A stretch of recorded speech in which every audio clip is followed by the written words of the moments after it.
Hey, it's Kettner here. Let's talk about the most overrated marketing metric and the alternative metric that you should consider making your top priority. This is tip number 8 in my 21 marketing tips from 21 years in the field video series.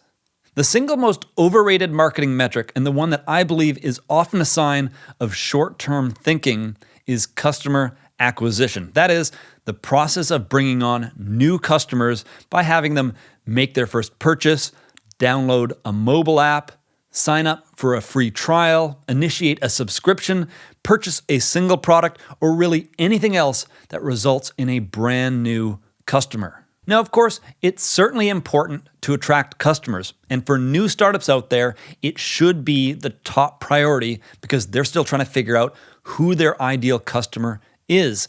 But beyond that early stage, it's only one part of a complete marketing strategy. And as a business matures, obsession with customer acquisition often pulls attention away from other metrics that are critical to long-term growth. So in this video, I'm going to cover 3 things. First, why obsession with customer acquisition is almost always a sign of short-term thinking. Second, the alternative metric that many businesses mistakenly turn to as an alternative. And third, the metric I believe is still the most underrated aspect in marketing today. If you're enjoying the video so far, please click the like button because it makes a big difference in helping the channel grow here on YouTube.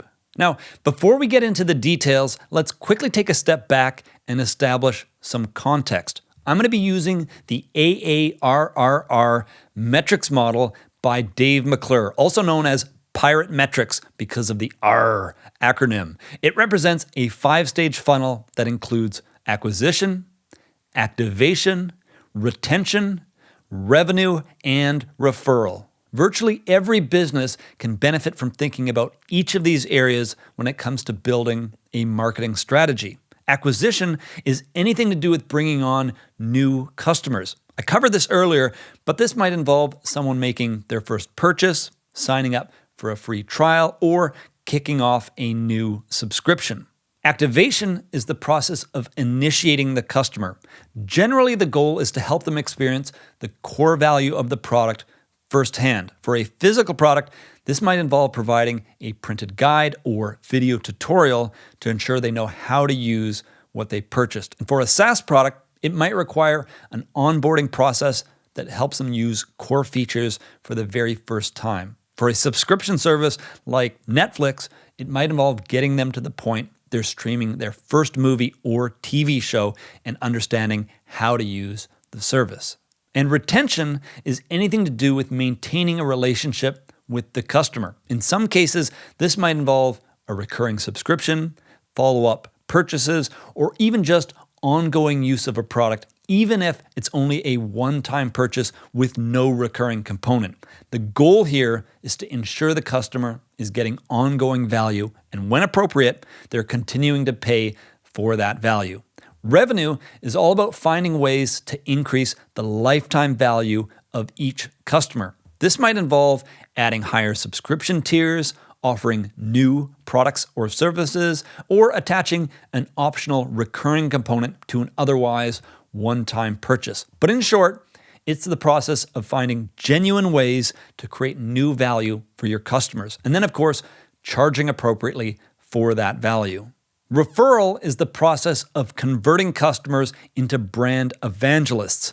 This involves helping customers recommend your product either directly or indirectly. This might include word-of-mouth referrals or simply providing a positive rating or review that is available to the public. As you may know, App Store ratings and Amazon product reviews can play a critical role in converting future customers. Now, before I move on, I should point out that some people add a third A to the beginning of the Pirate Metrics acronym to represent awareness. This comes before acquisition at the very start of the funnel because it's the process of getting people to be aware that your product or brand exists. It's not about selling, but rather about creating familiarity. That way, when people are ready to make a purchase, your brand is on their mind. So altogether, you have awareness, acquisition, activation, retention, revenue, and referral.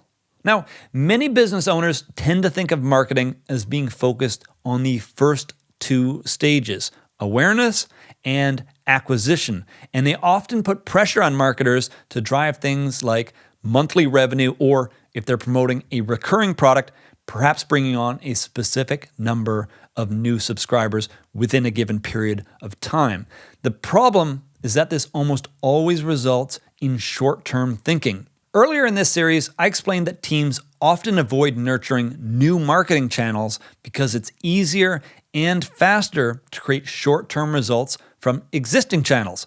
The same is true of customer acquisition. It's almost always easier to drive short-term growth by simply attracting more customers. But just as with failing to nurture new marketing channels, obsession with customer acquisition often comes at the cost of long-term growth because it pulls attention away from critical long-term metrics. Now, it's worth mentioning subscription-based businesses are usually the first to realize the drawbacks of obsessing about customer acquisition.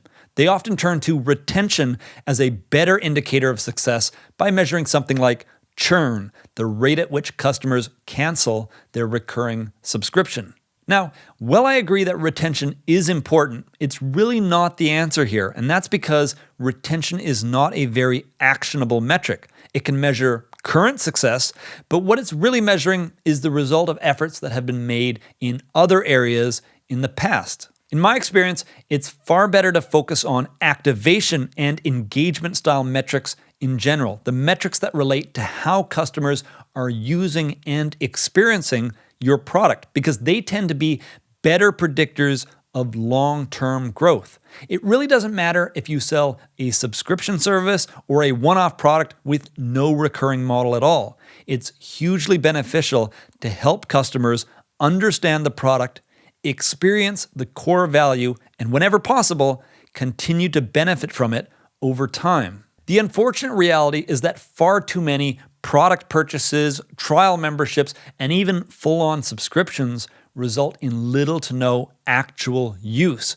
and often for no other reason than that the customer is busy or distracted and never had a chance to experience the core value of the product. However, when we reduce friction between purchase and use of the product, this has a profound impact on things like long-term retention, word-of-mouth referrals, increased brand loyalty, more 5-star ratings, and of course, other benefits as well. Now, I believe there are 3 reasons why activation metrics and engagement metrics in general don't always get the time and attention that they deserve. First, they tend to sit in an awkward spot between marketing and product development. So small teams often lack accountability around measuring and improving them. Second, many teams are simply unaware of the fact that so many products go unused after purchase. So there's a failure to identify the untapped potential that engagement could have on word-of-mouth referrals, repeat purchases, and increased ratings or reviews. And third, as I mentioned earlier, it's just easier to focus on simple metrics like customer acquisition because the impact is so immediate, especially relative to changes in activation and engagement, which can take weeks or even months to pay off. And of course, it's often difficult to reliably attribute future growth back to those efforts anyway. So it's completely understandable why many teams either don't focus on activation at all or make minimal efforts while focusing most of their attention on creating new sales. But with that said, I hope this video has been a valuable reminder of the importance of driving engagement and that you will consider looking for ways to improve product onboarding, provide a remarkable unboxing experience, or just generally make it easier for customers to experience the core value of your product or service. If you want to learn more about growth metrics and how to improve them, I recommend that you pick up a copy of Hacking Growth by Sean Ellis and Morgan Brown. The book focuses on acquisition, activation, retention, and monetization, which is just another label for the revenue metric that we covered earlier. The authors cover powerful strategies for tracking and improving each of these areas, and it provides many practical examples of things that you can do to improve your business. Anyway, that's it for this video. The next video is all about how to create a formula for rapid business growth. It builds on many of the things that we talked about in this video, so be sure to check it out. If you enjoyed this video, please hit the like button, subscribe to the channel, and turn on notifications to get an alert when new videos in this series launch. And if you'd like a PDF cheat sheet with all 21 marketing tips, head over to 21marketingtips.com or click the link in the video description box below. Thank you for watching, and I'll see you in the next video.